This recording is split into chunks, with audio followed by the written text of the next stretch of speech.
Good evening, ladies and gentlemen. Coming to you live from our comfy couch here on the Outskirts Internet. This is the Gaming Saloon Reviews for February 14th, 2021, with your host, Spacebreaker2448, and Ramp It Up Salon. I might have forgot to fix the mics. Oh no.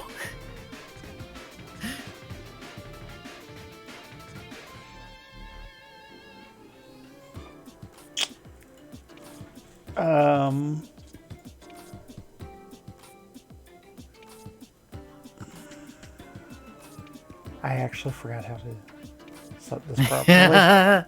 That's not good. I think I no. did that one for that.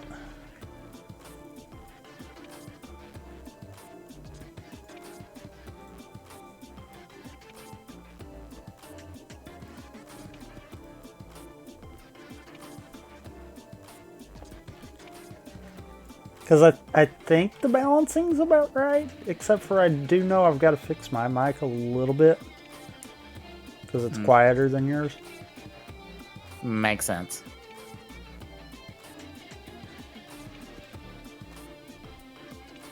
And I also remember I had to put a noise gate, because for some reason my mic has background noise regardless. Which, a default noise gate's actually working? What? This one's so much quieter that it doesn't have to fight anything? Yay! I feel like I need to tinker with mine to try to tune it in some more. I don't know. I might not need... Well, no. I think I do need a little bit. I was going to say I might not need a gain this time around, but... Yeah, I think it needs it just barely.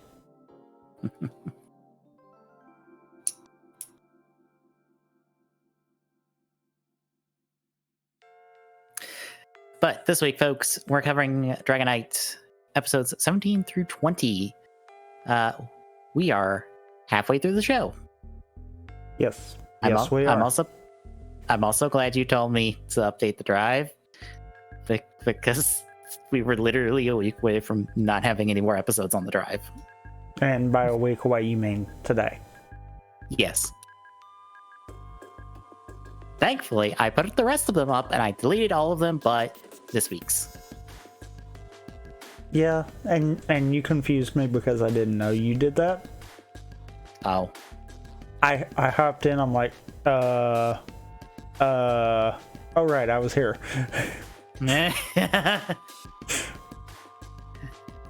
I figured it'd be less clutter. I mean, you're right.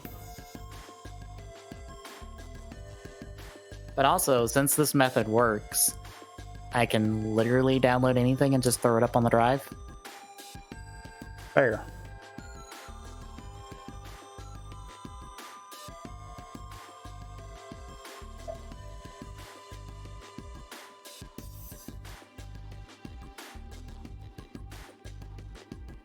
So yeah, before we get into the episode, stop, Epic Store, stop. I wasn't actually wanting you to do that. I was wanting you to do something different. Oh no. I was wanting to look at something, and okay. Okay, never mind. You do you.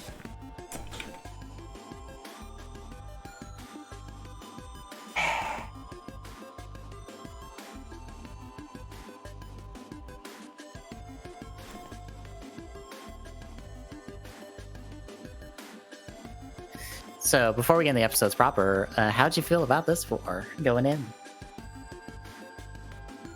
I mean, let's be fair. I feel like we're finally getting to the point where we might start seeing more so forward push as opposed to just kind of taking the punches as we go. Yeah. So, yeah. You know, kind of the thing that most of the shows that we like winds up turning into it around this point. Yeah, there's a moment in the third episode which I, was curious how you felt about it. At the end, where I'm like, holy shit, this and the other episode, like, this is so much better than Saber. When Saber did the exact same thing. How did this show get it right and Saber get it wrong? Because Saber. Yeah. I hate being that person, but yes. Oh, crap, I can't think of his name at the moment. Shit. He was in chat the other day, and he said he was liking Saber, and he was watching it through a Facebook group. But he's like, you don't like Saber? How dare you?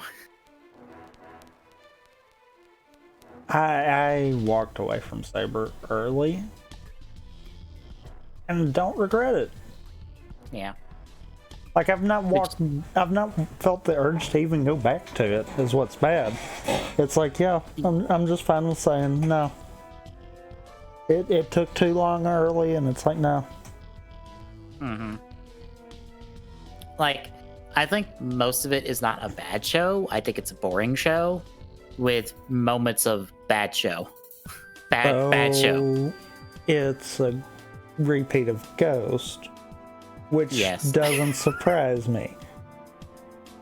In all the wrong ways, it's a repeat of Ghost. And that's what's bad. I walked into the show being like, okay, well, maybe they learned from their mistake the first time. That's what happened with 01.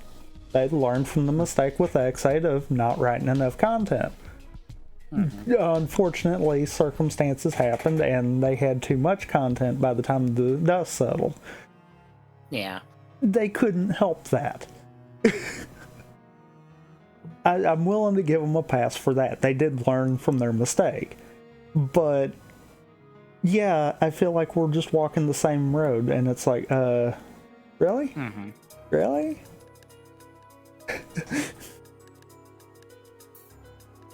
Like, I hate saying it, but I feel like by the time we get 10 shows in to the new era, we're gonna be just sitting there like, oh yeah, Saber was literally the Ghost for this era.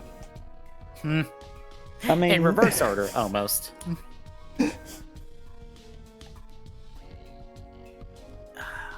I saw like someone point out, because of the Decade Geo specials that are going on at the moment, which apparently one of them has cannibalism in it, and I was like, honestly, I'm not surprised it's Inoue writing it. He just kind of does whatever the fuck he wants, and no one tells him no. Fair. This is the same person in Geo the show proper walked on set for 2 episodes with the Kiva arc and went, what if our main villain was some random girl who got upset that her boyfriend dumped her and dated someone else, and she tried to kill him with a manhole cover? And she has more screen time than most of our characters in the entire 2 episodes. Which is not that hard to do. Right. And also, let's just throw in the future writer Spaceman and Waz's new upgrade with no real weight or anything to them. I'm sorry. Did you all forget that Inoue's not the best writer in the world sometimes? Yeah.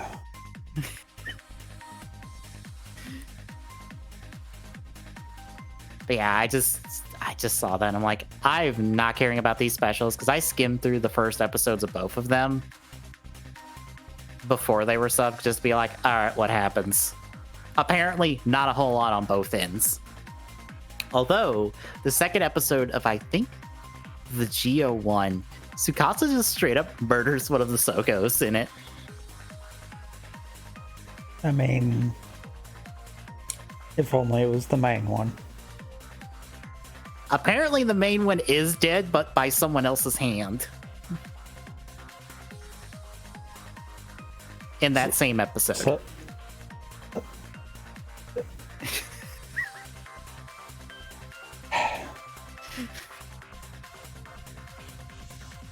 Look, I'm not putting too much thought into these specials. I mean, when you can tell that the writing team hasn't put too much thought into the specials, maybe it's best not to. Yeah, because Blade Raider on the Soda Pop Discord, I forgot what he said, but he was talking about how a thing in regular generation stated that Sogo was apparently holding the main timeline together as is from the end of Geo, and that nothing that happened to any of the writers before happened. I don't remember if that was actually the thing that was said, or the implication. I don't feel like there was. I feel like that goes against what was shown at the end of Geo to start with, because all the worlds went together at the end of Geo, but then they split back apart. And as someone pointed out on like the Tokenation like boards at the time, there was 21 worlds instead of 20, meaning that Sogo technically created the world of 0-1.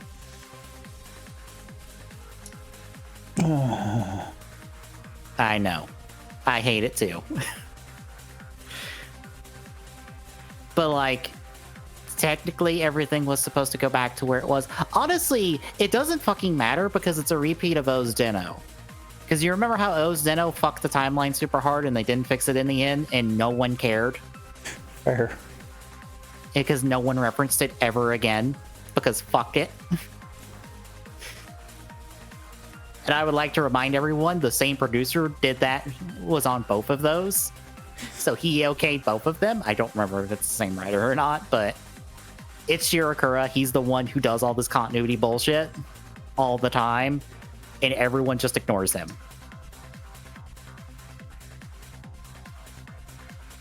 I mean, I feel like the smartest solution to it is these are alternate writers. Like, and for lack of a better point of reference, multiverse concept. Yeah. Where this is the what ifs kind of deal. Yeah. Because I have a problem with what Geo showcased and what it's implied through one of the 0.5 episodes by saying that, no, these are the characters you remember regardless of what happened to them in the past. Thereby saying their events don't matter, they would have been the same person regardless. Which entirely shits on everything that those characters went through, both good and bad. Okay, I'm just going to put this one out there. That immediately got disproven in the first arc with Build. Right. So, yeah, they can say what they want to. They completely disproved that point, literally in the first 2 episodes.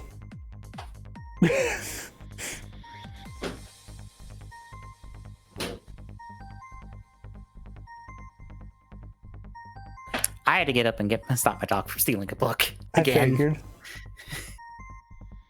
But no, what I was saying was they literally disproved that in the first 2 episodes with Bill. Right.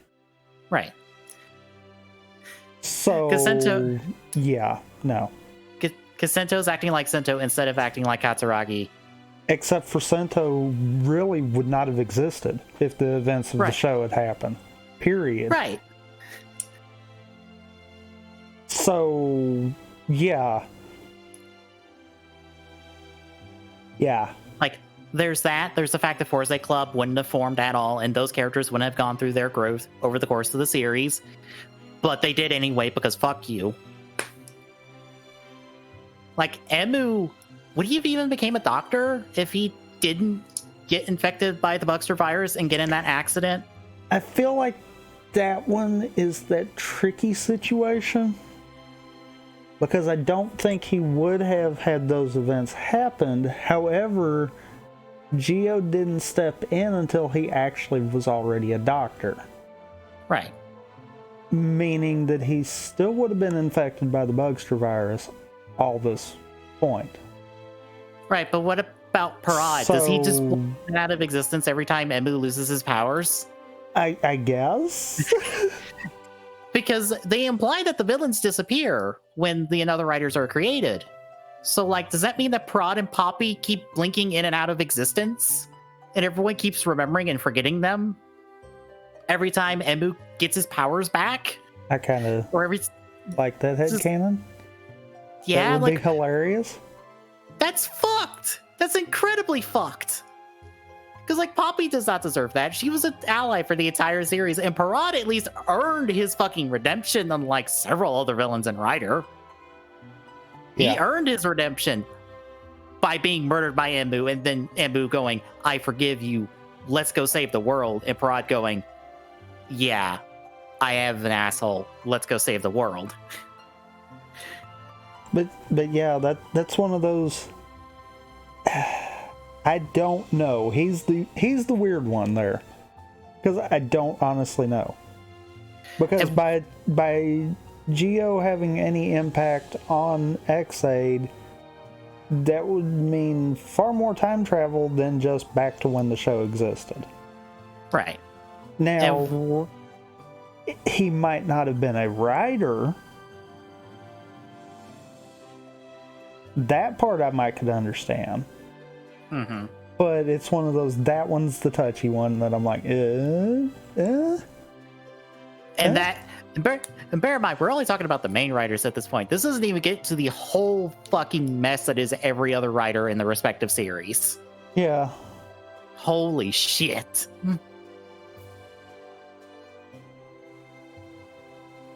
Now, I think with Wizard, that might be alright for how everything in Geo played out. Because if you remove the reason for Haruto having his powers, Beast could still exist, kind of deal. Yeah, he's just the same wandering archaeologist. He just doesn't have a belt that's trying to kill him. Well, I mean, he could technically even still have that. Chimera could still exist, even if the rest of the events didn't exist. Yeah. So that one might be one of those, okay, we could give them that. But also, what the... Yeah. Even though we got nothing for them, what the fuck about Shotaro and Philip? Like, is Philip still Philip, or is he Raito?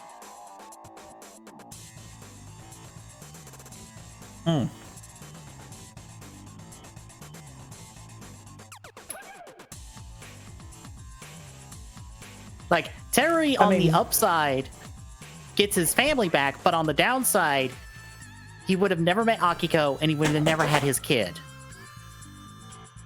Which is, again, fucked. That is fucked beyond belief. And you know, you bring up a very good one. Shotaro probably wouldn't have changed him too much. No. He would have still apprenticed in an Yeah. Yeah. I mean, that's a big swing. And it's like, yeah, they weren't thinking about some of the implications. And again, because we don't, like, showcase it at all, Tamari? Does he still get to meet Kiriko and have a family at all? If his stuff doesn't exist? Yeah, because, I mean, if the first global freeze didn't happen, then he never would have been reassigned. Right. Like, again, there are incredibly fucked implications that the show doesn't touch because it doesn't want to. But no, you've laid the groundwork for it. This exists. And quite frankly, you could go fuck yourself. Now, granted, personality-wise, Kota, would still probably be the same goofy self he is at the beginning of the show. Right. Unfortunately, he loses all of his character development that he went over the course of the series. Yeah. On the plus side, he no longer has to go fuck off to an alien world with Mai in order to stop an invasion of a parasitic alien forest. I mean, in terms of him, it's a case of he goes from Fruit Jesus to Meme Lord. Right. So... Also, on the plus side, Takaru doesn't die multiple times. So, Yeah. good for him.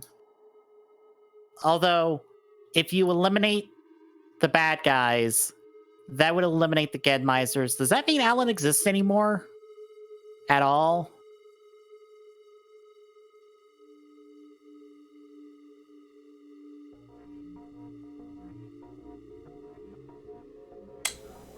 Or Makoto, but I don't want to talk about his clone bullshit backstory from Beast Vector. Maybe. I mean, he does show up. Granted, if you got rid of any of the negative from Ghost, right, then Makoto never would have had the chance to have become Spectre, meaning him and Takaru would have grew up together, so he's at least in the clear. Right. But Alan... That's the questionable. Like, if we eliminate the Genmeisers are the entire reason the Gen exist. So if the Genma world doesn't exist, where the fuck does Alan end up in this grand scheme of things? I guess just poof. Which is, again, incredibly fucked because he's the best character of that series. Yeah. And if it seems like I'm kind of cherry picking the ones I like, that's because all the ones I'm saying are from the first part of the series where they have these fucked implications. The second half of the series doesn't. Because they learned, oh, we have to change this, and then they changed it. Unfortunately, all my favorite writers are in the first half of the series with these bullshit fucked implications, and the show can kindly fuck off for them. It's one of those that I think we might have even discussed that too at the beginning when that 0.5 episode came out, where it's like, really? You guys completely broke that in the first episode. Yeah.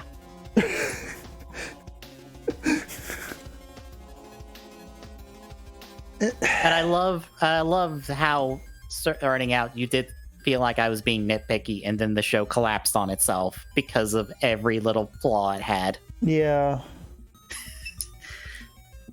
Yeah.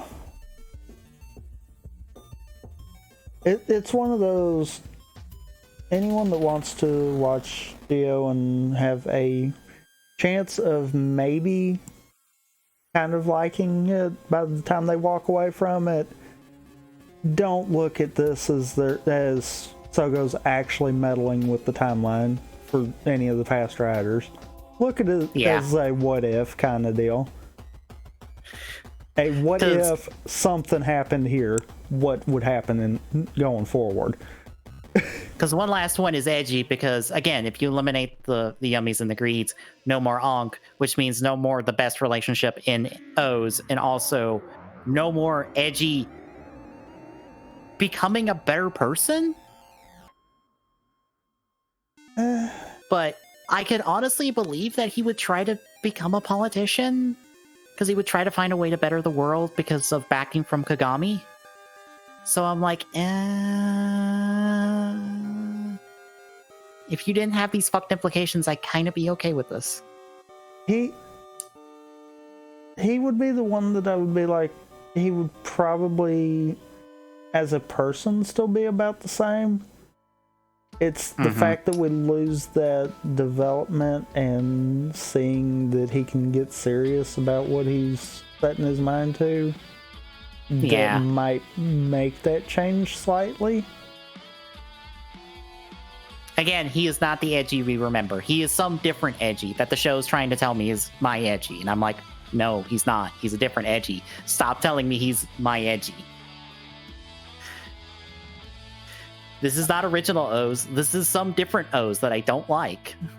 I also have the problem with, it seemed like most of them were basically picked out of like the first couple of episodes of the show. Yeah. And in key points after said writer was actually already created. And it's like, So we're not even gonna acknowledge that point of it either. Mm-hmm. And that's on those, not to mention the ones that are a few episodes into the series. I think Wizard's actually the latest one, because isn't he like fighting Phoenix? I think so. Because I think it's from like, I want to say it's technically from like a dragon episode. So I think I might be wrong. At that point, we're well into the story. Yeah. At that point, removing the villains wouldn't do anything. Mm-hmm. It's one of those, the dumb implications that they tried to shoehorn in, even though they weren't following them, I think is what makes the problem with the show. If you can overlook that and just be like, this is a bunch of what ifs, probably more enjoyable. And then one last thing. They imply this is how the other writers work until they get to Geo, and then they quietly forget it in order to not talk about a time paradox. Yeah. Because, the other writer should remove the current writer's powers. Wait, shouldn't Geo remove Geo's powers? And since it removes villains, shouldn't it remove itself? Oh no, Shorts created a paradox. And for some reason, that's not what everyone else in the show freaks out about. No, they forget about Shorts trying to create another Oma Geo. And I'm like, motherfucker, that's what you've been doing all season. Don't start. Uh-huh. No, Shorts created a paradox and then broke the another writer system, which is why every another writer past him is stupidly broken.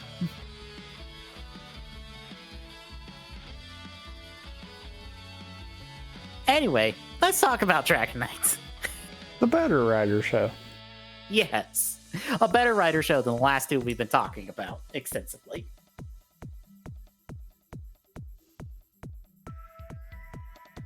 Also, so like I said, I'm gonna put this just out there. The farther we keep going into Dragon Knight, the more that I feel like, we've kind of got the roles reversed. I feel like our secondary writer is actually our primary writer.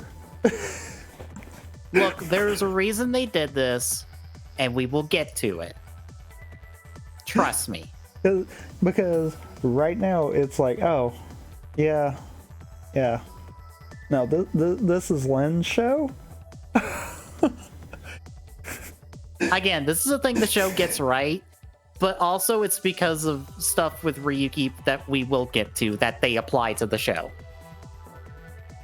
Oh, I'm sure it'll happen at some point. I just find it immensely funny.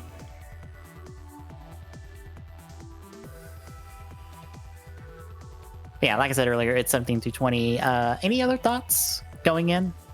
No. All right, then we will kick off our recaps here with episode 17, The Power of Three. So we pick up with Chris fighting Strike. And he's on the back foot for most of it because asthma. Because that's how this is going to go, unfortunately. Yeah, this is going to be a recurring theme. Mm-hmm. I do love that he tries to pull a card and Strike just kicks it out of his hand like, nope. So Strike tries to kill him, or tries to vent him.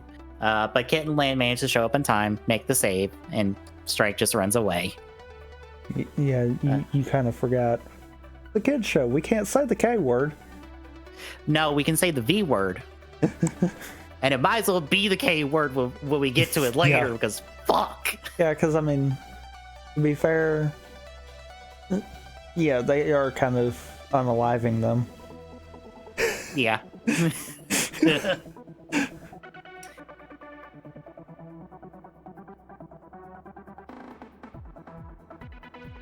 Yeah, Chris is down about being like kind of like weak link, but then Lynn does a whole, here's the single stick, break it, he breaks it. Here's 3 sticks together, he can't break them. See, we're better together. As long as we're together, we're fine.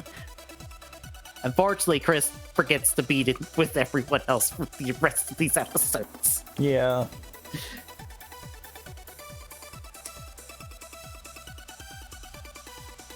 We check in with Xaviax now because he has found our last two writers, technically. So this is Tiger and Emperor, or Axe and Spear. They are the Cho brothers.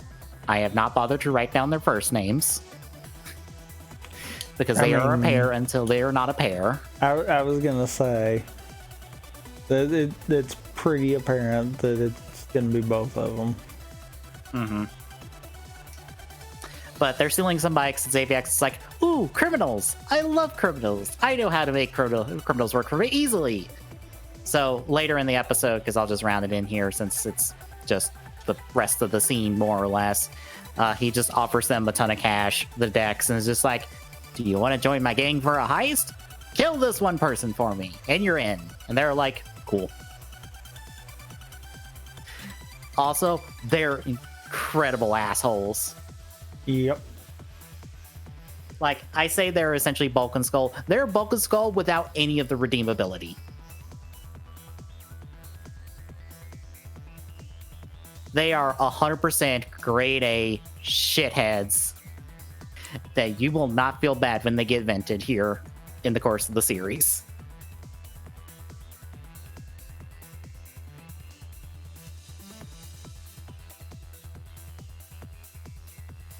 But after this, we check in at Grace's. Lacey wants to talk to Maya, but then the boys show up and want to talk to Maya, and she talks to the boys instead of Lacey. So Lacey more or less gets blown off and she leaves. The boys want to meet JTC because, you know, all the shit that keeps happening every time JTC's involved. And Maya sets up says she's going to set up a meeting and let them know. And then she has to shoo him away because wonderful Michelle shows up to want to talk to Maya. Joy. I know where we go with Michelle, and I don't like it. I really don't. I wish it went a different direction, to be honest.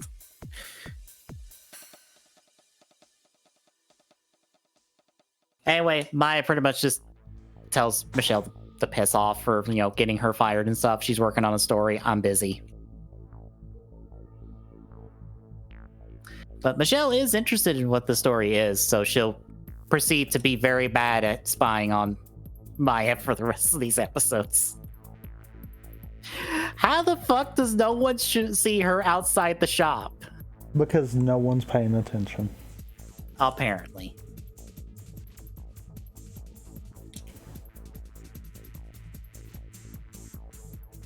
Anyway, we skip over, like, I already talked about Xaviax recruiting the brothers.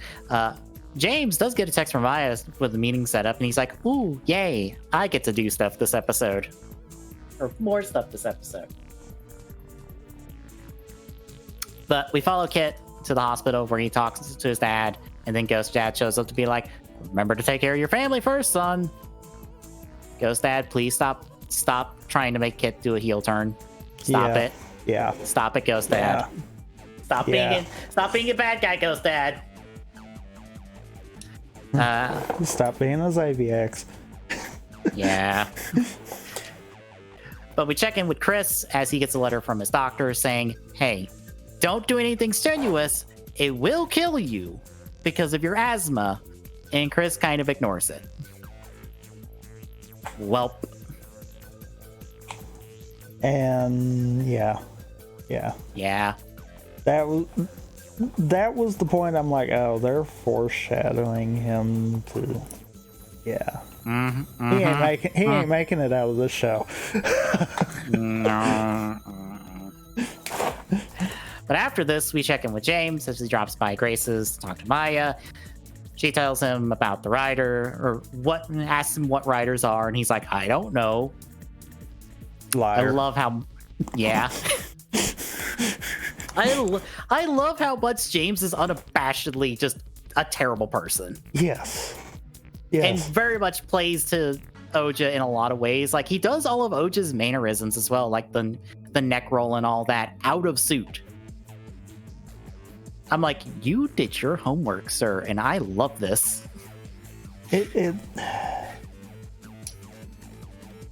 He's one of the ones that I'm like, you are a bad person that I'm actually kind of fine with because I want to see what you'll do. Yeah. Whereas with Drew, it was like, when is he getting killed? Please kill him. Yeah. Because it's like, he deserves it. True, you're bad at the manipulations. James, you're good at the manipulations. Also, you're unabashedly evil. You don't even bother hiding it most of the time. It's one of those, he knows he's the villain, and he owns it. Mm-hmm. Again, playing the Oja, because Oja's like, no, I'm a serial killer. I will murder you. I don't give a shit. Anyway, James talks to Maya, gets the meeting set up for the next day, and we check in with the boys as they're training because Lynn wanted to train early in the morning, and Kit gets his butt kicked for showing up to the training. And then he fights Chris for a little bit. Chris actually gets a shot in the stomach, so he's learning to fight even with his handicap of having asthma. But after this quick training session, they head out to go meet with JTC, who is wearing a motorcycle helmet, because I have a feeling James knows, oh, if Lynn sees me, he's going to know I'm Strike. Mm-hmm. I should probably wear my helmet and be taken by a monster.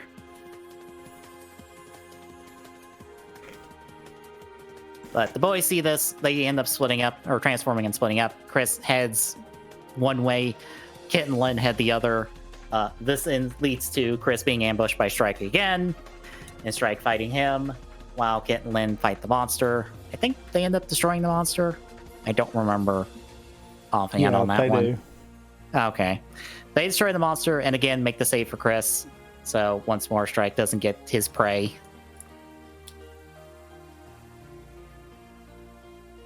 But after James leaves, he's back at Xaviax's whatever the fuck this place is that Xaviax has.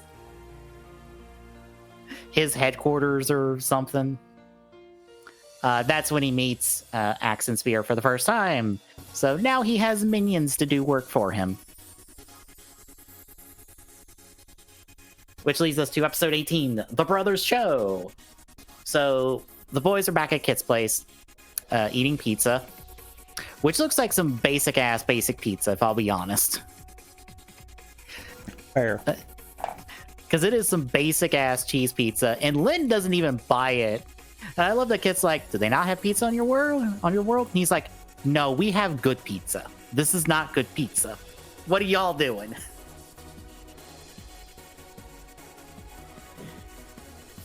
But they end up swapping stories. Lynn talking about how he was chosen as a kid to be a rider, and that was an honor in Ventara. Kit is a troublemaker and decided to ride his BMX bike across a football field in the middle of a football game. And he got bailed out by his dad. And Chris doesn't have the support of his dad, and he ends up leaving because awkward moment about dads. More or less.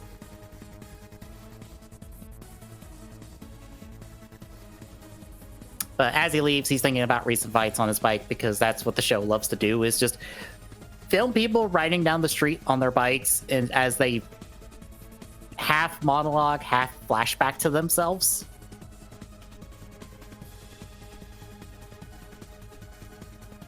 There's a weird amount of that in this series, and I have to feel it's padding. Oh, it's completely padding, but it's at least good padding. It's the weird padding that actually works. Mm-hmm.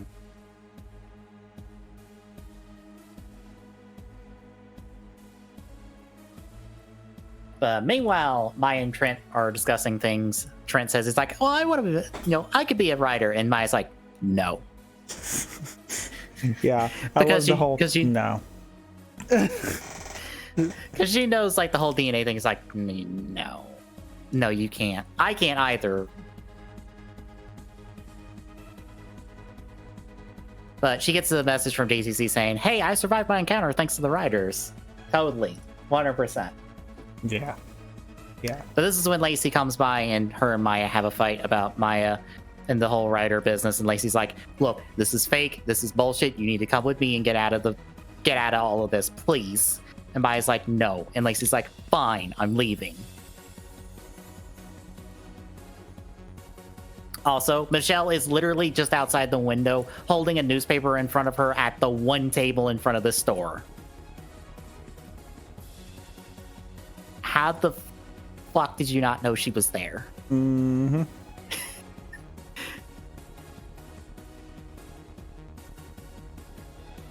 But meanwhile, Lin decides to tell Kit that he would like him to replace the original Dragon Knight as the new one, but also tells him, hey, we technically go on ice for a few years, and we only ever come out like every, 5 years or something? 12. 12. Oh, yeah, 12. Yeesh. Yeah. Every 12 years. Weird arbitrary number. Well, there's 12 decks, so it's a year for every deck. It's still dumb, I know. Yeah. But yeah, they're on ice unless they're needed, and Kit's like, it's an honor, but I need to think about this, because I don't know if I want to be on ice for like every 12 years. So Lin heads out, and that's when he's confronted by the Cho brothers, who try to fight him.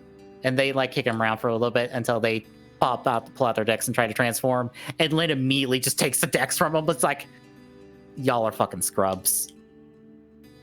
And I would like to point out that this entire fight scene between Lin and the Chos is what won Dragon Knight and Daytime Emmy. Like this specific fight. And it's a really good fight between the three of them. Oh yeah. As Lin proceeds to school them so hard. But he does make the mistake eventually of just tossing their decks away instead of taking them. And it's just like, I'm out of here after beating their asses. So the Chos are very motivated now to do their job. Also, mark that as a point of Lin has fucked up. We'll come back to those. I mean, he has, but he hasn't at the same time. Right. Because, I mean, it's one of those, well, if you can't beat them, join them concept. Mm-hmm. And I can tell that was what the idea was with that. But yeah, he poured the gas on the fire. Yeah. You should have took the decks and ran. Or at least took the decks, beat them to a pulp, and then ran. I mean, that would have worked too. Mm-hmm. But at this point, Kit meets up with Chris. They talk about their dads for a little bit before they have to go deal with the monster. Chris does most of the fighting and does beat it, even though with his asthma handicapping him. Because he needs to prove that he can fight just as much as they can.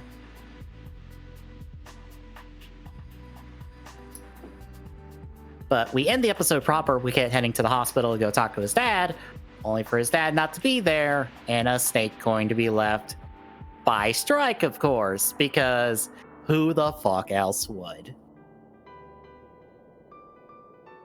And we are halfway through our episode, so how'd you feel about this first half?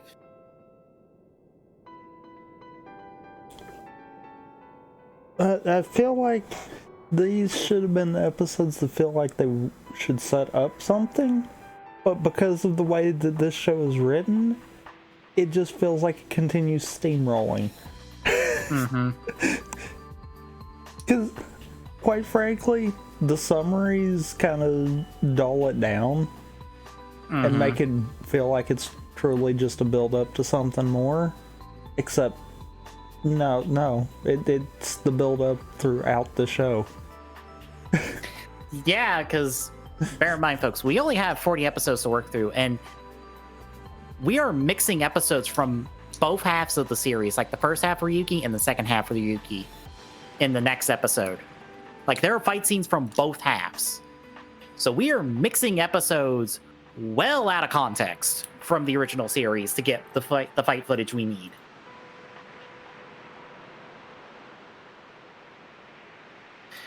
So we are burning footage fast. And on top of that, making all kinds of new. Mm-hmm. Like a whole bunch of new. Like, I believe this is the second episode, or no, it wasn't this episode because the Stain Ryuki fight was reused footage. Yeah. Yeah, I believe one of the episodes in here has no Ryuki footage. Which doesn't surprise me. Mm-hmm. I mean, quite frankly, that last episode almost didn't. Yeah. And bear in mind, when I say we're using footage from not only the special, I believe, the 13 Rider special, but also episode final, as we'll get to later in the series. Like, we are burning all available Ryuki footage at every turn. So we have no room to fuck around in this series.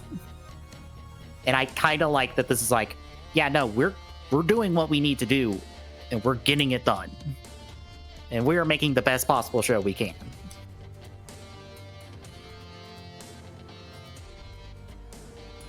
But shall we hit the second half? I guess so. All right, let's hit up with episode 19, Semper Fi. So Chris is doing some writing when James approaches him and reveals that he's Strike.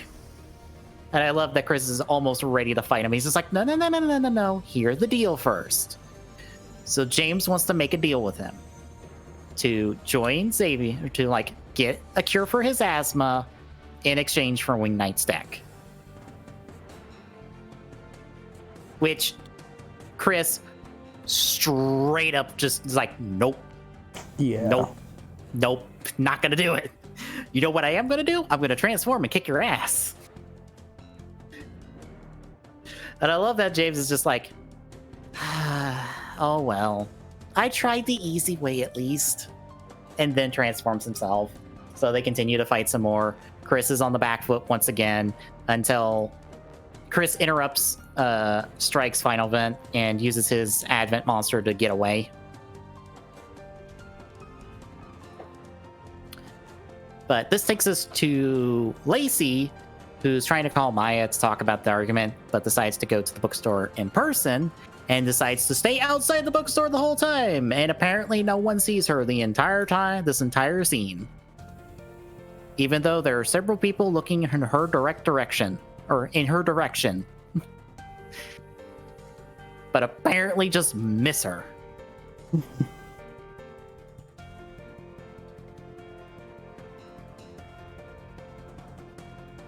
But at the bookstore, we're with Maya and Trent as Len shows up because he wants to meet with JTC again. Kit shows up to be like, hey, my dad's been kidnapped by Strike. We need to do something about this. And then Chris shows up being like, okay, we need to go fucking, like, if we're going to go hit Saviax, I'm all for it because I don't have long that I could fight with you. So let's just go kick somebody's ass. And of course, Len's like, no. There are 3 of them plus Aviax that we can't do this alone. Do this right now. And that's when the Chos show up, wanting a fight. And so the boys decide to oblige him, but decide to take it through the mirror. So the 3 of them walk through the mirror. I believe the Axe brother walks through the mirror, and then the Spear brother transforms in the shop, making a mess of the place, then walks through the mirror. So that now Lacey and Trent know, yeah, no, this shit's real. Which Trent believed Maya to start with, Lacey didn't, but now Lacey's like, oh fuck. Although I do love that she calls Spear brother a robot. I don't know if I would describe these suits as robots, to be honest. Yeah, I don't either. But,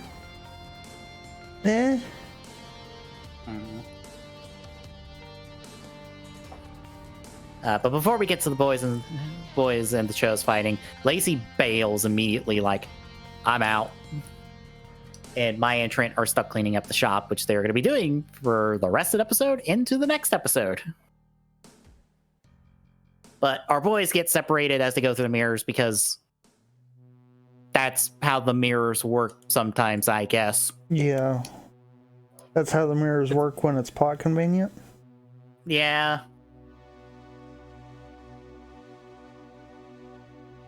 But Lynn and Chris manage to find each other. Kit is by himself and gets ambushed by technically one of Spear's contract monsters, because technically, unlike everyone else, Spear is contracted to multiple monsters.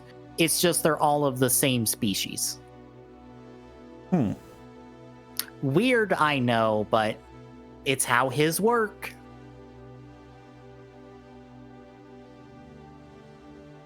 But Kiz blows it up quickly.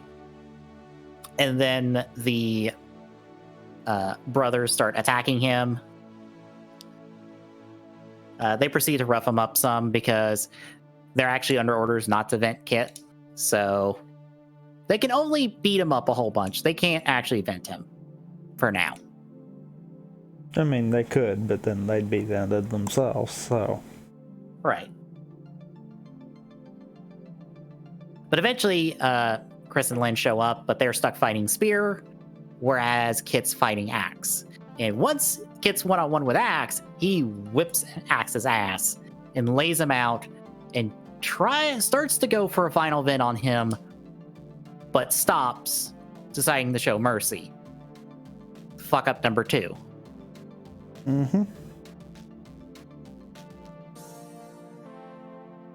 So we catch up with Lynn and Chris as they're fighting Spear.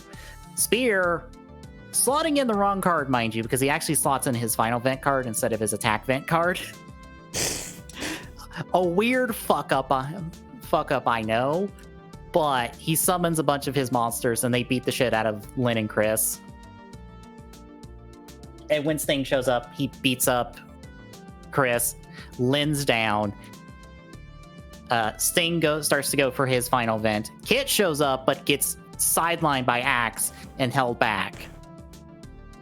So Sting charges up his final vent, goes for the kick on Lynn, but Chris takes it square, gets knocked back, and gets vented. And as everyone leaves, Kit tries to reach for him, but can't reach him in time and is stuck with just his deck. And I want to say it's the last 4 minutes of this episode are spent in silence as Kit and Lynn are devastated by the fact that they lost him after making the promise to protect both their worlds. Because the last shot of this episode is them making a promise from the 2 episodes ago. Holy shit. Yeah. They are treating it like Chris just got murdered. Which, I mean, technically. I mean, in a PG sense, yes, he has just been murdered. But fuck, the show is giving it the weight it fucking deserves. Which is funny because, that's also the first writer to get vented that actually didn't need to get vented.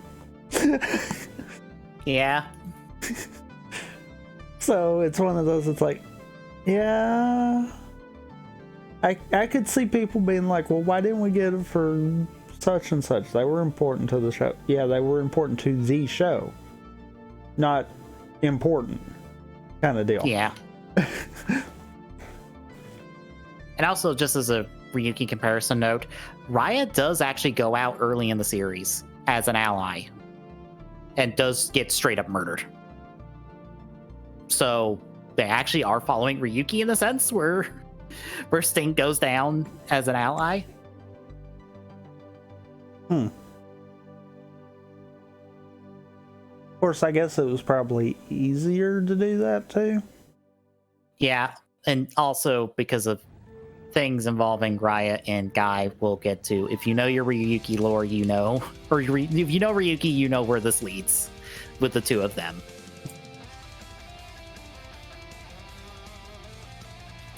Anywho, this takes us to our last episode of the batch, episode 20, Letter from the Frontline. So we're back over to Grace's as Maya and Trent are cleaning up when Kit and Lynn arrive to deliver the bad news about Chris being vented.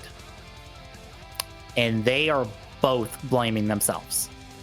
Kit because he didn't vent Axe to start with, and Lynn because he didn't stop Chris from fighting to start with. And I think also because, he fought the Chos, had their decks. He could have just took them and prevented the entire fight to start with. Yeah, but shh, they don't know that. Yeah. But eventually Lynn leaves, just pissed at himself. And this is where we pick up with James and the brothers as they're back at Xaviax's. Xaviax is all happy, like, hey, we got a problem out of the way. But he tells the brothers, like, remember our rule. You don't vent Dragon Knight.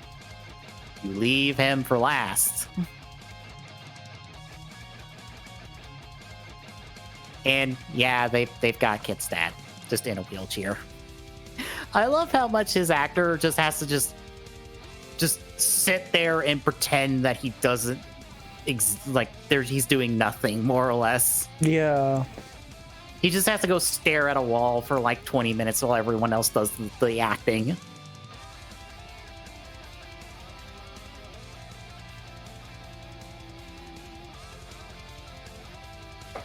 So at this point, Kit heads home and he notices Chris's bag is still at his place. And he finds a letter that Chris made to his dad explaining everything that happened. And this plays as we focus on him, Lynn, and Maya all dealing with the fact that Chris has been vented. And once more, holy fuck, the show has treated Chris's death with more weight than fucking Saber did with fucking Espadas. Fair. Because Saber decided that Espada needed to die, except backpedaled it and decided he didn't die in that episode. He needed to die in the next episode because everyone needed to be around for when he died, and then everyone could be upset about him being dead at the same when he poofed. Just holy fuck. God, I'm on one hand, I am happy that I'm watching a good writer series with Saber. On the other hand, I'm thinking, oh god, now I'm going to try to track down Ryugi figures. Because I would like our main three writers for this series, and actually plus Sting. Because holy shit, Sting is a pretty good part of the series. Yeah. So, yeah.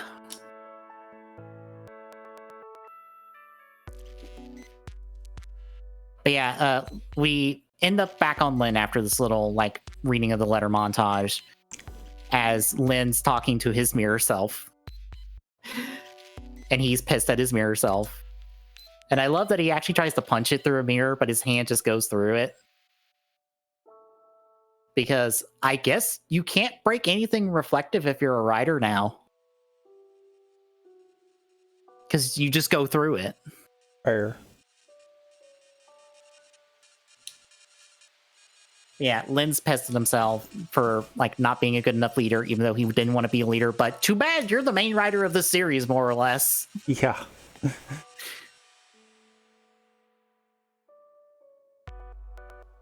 But he does find some monsters and takes out his frustration by beating the shit out of them, which is Lynn's one and only coping method, unfortunately. I mean, yes and no. Yeah. I mean,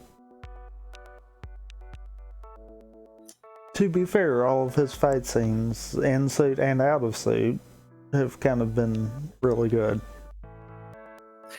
It helps that Lynn is a trained martial artist.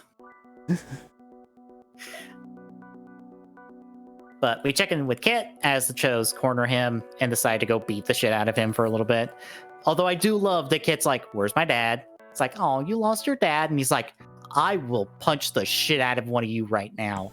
Because he just straight up shoves one of them. It's just like, piss the fuck off. I will end the both of you right now. I'm not in the mood. I also love the comment that he makes about he won't make the same mistake about not venting them this time. Mm-hmm. It's like, yeah, Jens might shouldn't have done that. No, you've pissed off Kit, and I know where Kit goes throughout the series. You've made a bad mistake. It's one of those. Yep. See, now you've pissed him off. Now he's not going to hold back. Mm-hmm. Unfortunately, 2v1, Kit is not equipped enough to handle them and gets beaten up and pretty much left because they're like, we can't vent you, but we can leave you here to, like, sulk. So bye. But later, Lacey gets approached by Michelle, who's like, I want Maya's information and I can help her get out of the situation. So get me her information for me, will you please? And Lacey's like, I don't wanna, but I'm gonna do it anyway. God damn it, Lacey. Yep. But we end the episode proper with Kit heading back to Grace's and talk to Maya and Trent when JTC calls in with his dad's location. And he heads out, probably knowing this is a trap at this point. And if you watch the episode preview, yeah, it's a trap. Because of course it is. Be careful, it's a trap. Be careful, it's a carp.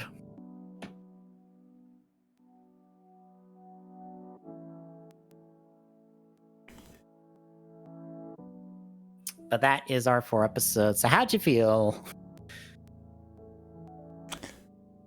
All the feels. Jesus, yeah. Like, yeah.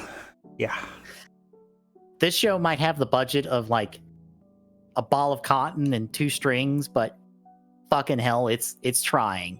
No, the show that had that kind of a budget was Ichigo. True.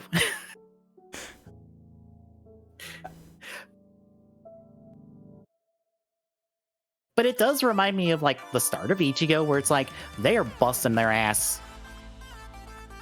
Yeah, and I appreciate that. Where it's a case of you can tell they don't have the right budget to really pull this off, but they've got enough to where they can make it work. Mm-hmm. Like, it reminds me of something Egadevil on Twitter said like a long time ago at this point, where like he enjoys Ryder because Ryder is like 90% ambition and like 70% execution, because they don't have the budget to pull off the ideas and concepts that they have, but by God, they try. And I feel like this is a show that's like, yeah, they have like a quarter of the budget they need to truly pull off this show, but they're trying. They're throwing everything they can to make this show work, and I love this show.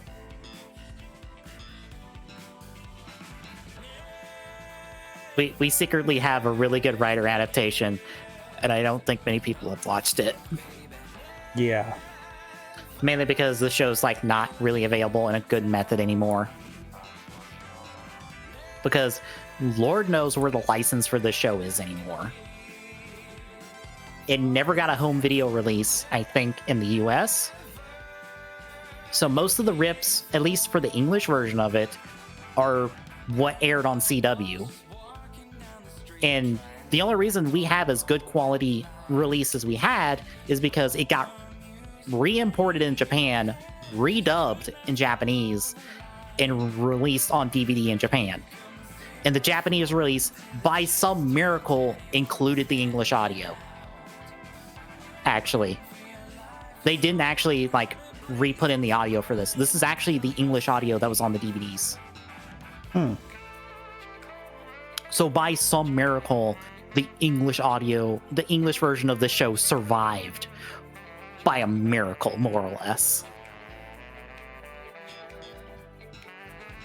And I'm very happy that there's a good quality Dragonite that we can watch. Yeah, as opposed to shaky cam, bad YouTube video that we watched the first time. Yeah, just a thing for anyone watching, don't use YouTube editor. It's a very bad thing. Very bad thing. That, or if YouTube ever asks you if you want to get rid of the motion For a video, tell it no. Handshaking is nothing compared to what YouTube tries to fix it. Yeah, those were borderline unwatchable. Yeah. Like, it would have been probably easier trying to watch it on a TV floating in the ocean.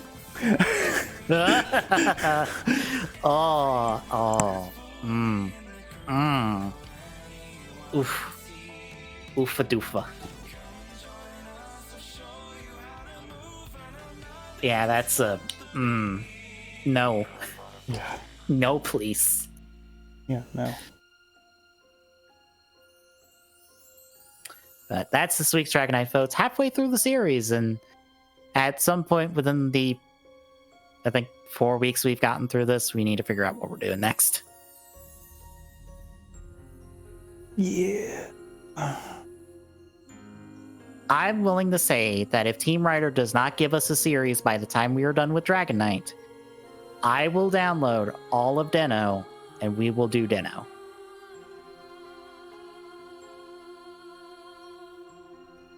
I'm still conflicted on that one, though. I know. Because I feel like if we get another full show, it's gonna be probably Den-O. I mean... Right.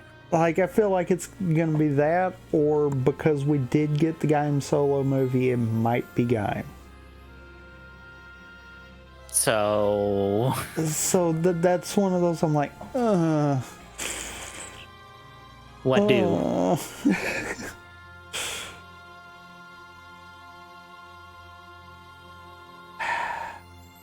I don't know. Team Rider, South Factory. We need a new series. Come on, guys, please. I believe in you. I believe in you and your capabilities to give us another series before the end of this year. Fair. Yes.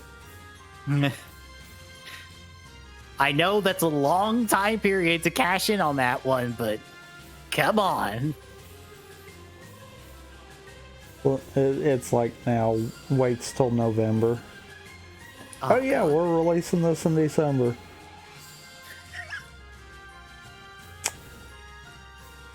That'd be a kick in the dick. Mm-hmm.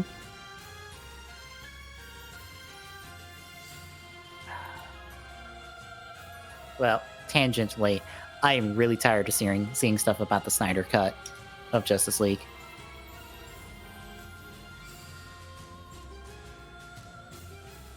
I was watching a video that was breaking down the trailer because I was like, sure, I'll watch this. And they described it as the previous Justice League as Joss Whedon's Justice League. And I'm like, no, it is both Whedon and Snyder's Justice League. That is not just Joss Whedon's take on Justice League. No. The only reason this Snyder Cut exists is because, you know, he has stuff to work with off the ground from the original cut of the film. This is just the director's cut of the film, except it's the first director, not the second director. And I really do not want to watch a 4-hour version of a movie I didn't like to start with. You mean you don't? No. But you might like the added content. Yes, all that added content that will remind me of Batman vs. Superman, but I also don't like. It is 100% Zack Snyder. I'm sorry, did we all forget that Batman vs. Superman is not a good movie? And it's 100% Zack Snyder? I mean... But people are gonna keep trying to hand money to DC because, you know, they want DC to have something like the MCU. Yeah. And DC's not smart enough to realize, oh, we're doing this completely wrong. Yeah. But anyway, folks. Next week, we keep on trucking our way through Dragonite. But between now and then is Xenoblade Chronicles on Thursday. Friday, more part-time hunting with Halo, probably the rest of CE. Probably. Maybe Halo 4, if we feel gutsy enough. It'll probably either be that or us going through cleanup. And by cleanup, I mean trying to do Regret. Yeah. Because I think that's the only one we're missing.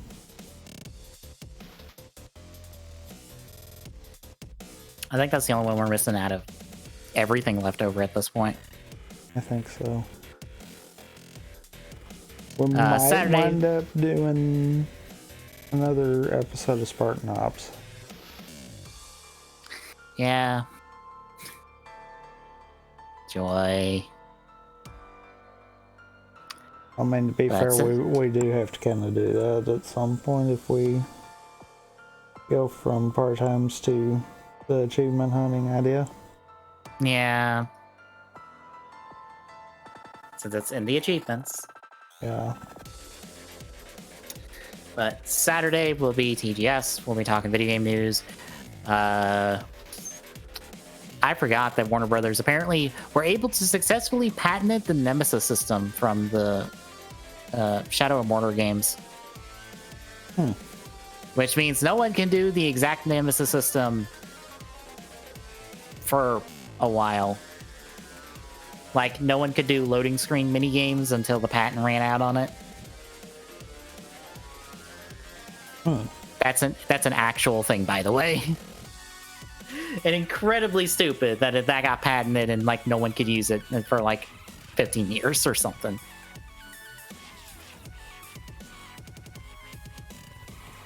But that and other news, maybe something interesting will happen this week. It's February during a pandemic. I don't expect much. Unless Nintendo decides to go, hey, surprise, here's a Nintendo Direct of some kind. It's not a major one. Yeah. What would really be nice is if Nintendo could keep under wraps a major one and then be like, hey, yeah. By the way, you wanted Breath of the Wild 2? Metroid Prime 4? Well, they're coming, but here's this for now. Because at this point, I just feel like that's what Nintendo's gonna do. That brings us around the TGSR on Sunday. So if you like what you've seen, drop a follow. Really appreciate it. Chipping away at that affiliate goal. @Saloon on Twitter gets you updates when we're live. Exclamation point, Discord and chat. Gets you Discord link. Drop by. Say hi. We'll see you Thursday, folks.